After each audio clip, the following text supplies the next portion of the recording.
मैं महिला विंग की जनरल सेक्रेटरी हूँ। मैं प्रवक्ता नहीं और ज़्यादा मैं नहीं बोलना चाह रही। दोनों मुद्दे पे हमारे बगल में हमारे आदरणीय छोटे भाई बैठा जी बैठे हैं और प्रोफेसर साहब बैठे हैं।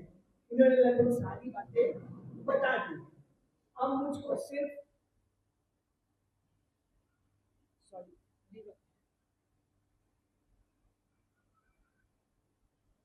मुझको सिर्फ दो तीन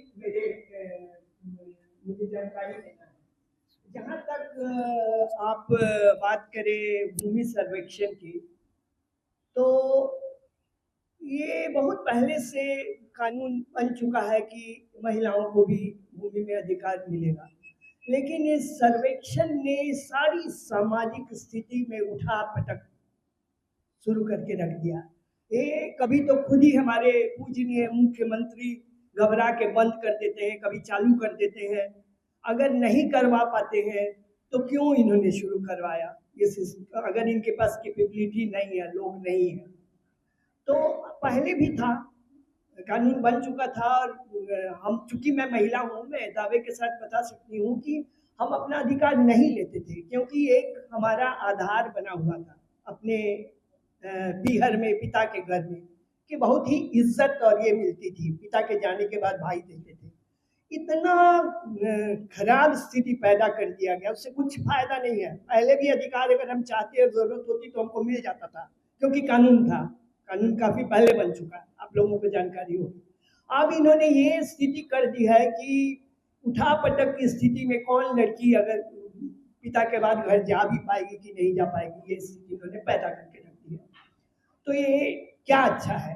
जिन लोगों ने, जब जातीय जनगणना की बात करें, तो जिन लोगों ने ये करवाया जातीय जन, क्या उन्होंने उसको पलट के देखा है? मुझको लगता नहीं देखा। जो जिस तेजस्वी जी का या नीतीश जी का ये, अगर विपक्ष में तेजस्वी जी बैठे हैं और नीतीश जी सत्ता में है, तो 98 लाख लोगों को, जो भी उसमें जाति की बात भी नहीं थी, जो गरीब लोग हैं उनको एक खाते में 2 लाख जाना था। 98 क्या 9 लोगों के भी खाते में गई है क्या? मुझे नहीं लगता 9 लोगों के खाते में भी वो पैसे गए। तो इस तरह के कामों से क्या है? अभी अभी हमारे पास बैठा जिन्होंने शिक्षा की बात की, तो उच्च शिक्षा की तो मैं बात ही भूल जाती हूँ। AI के जमाने में हमारे बच्चों को प्रारंभिक शिक्षा कितना अच्छी तरह मिल रही है, आप समझेंगे। और बड़े सारे जनसुराज के पास बड़े सारे अच्छे स्कीम है। एक स्कीम मैं बताती हूँ जो हमारे दिमाग में भी चल रहा है बहुत दिनों से। जो पुरानी रेलगाड़ी के डिब्बे पड़े हुए हैं, उनको हम आराम से इस्तेमाल कर सकते हैं, जहां भी छोटी लाइन दी गई है बच्चों के लिए, अगर आपके पास जगह और ये नहीं है तो उस तरह के बड़ी स्कीम है हमारे पास।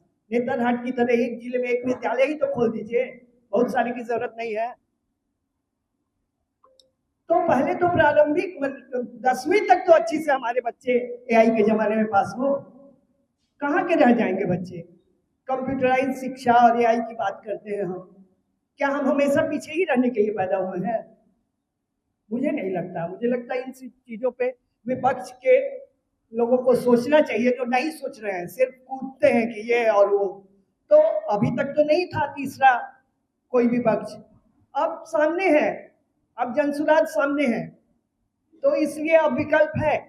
इसलिए अब इस बार बदलाव होना ही निश्चित है, और निश्चित होगा बदलाव 25 में। ये आज मैं लिख के रख सकती हूँ कि ये निश्चित होगा, और हम सत्ता में आएंगे, और सत्ता में आएंगे तभी बदलाव आएगा। और अगर इन प्रश्नों का जो प्रश्न पूछे गए, उनका जवाब अगर नहीं मिलता है, हमारे नेता ने, आप लोग भी थे उस दिन जब प्रेस कॉन्फ्रेंस था, तो हम लोगों ने पूरी तरह इंतजाम करके रखा कि हम घेराव करेंगे विधानसभा का 11 जुलाई, और मुझे उम्मीद है मैं सबसे आगे रहूंगी। ढूंढ लीजिएगा, बताने का समय आ गया है, बताना पड़ेगा कि हमें क्या करना है।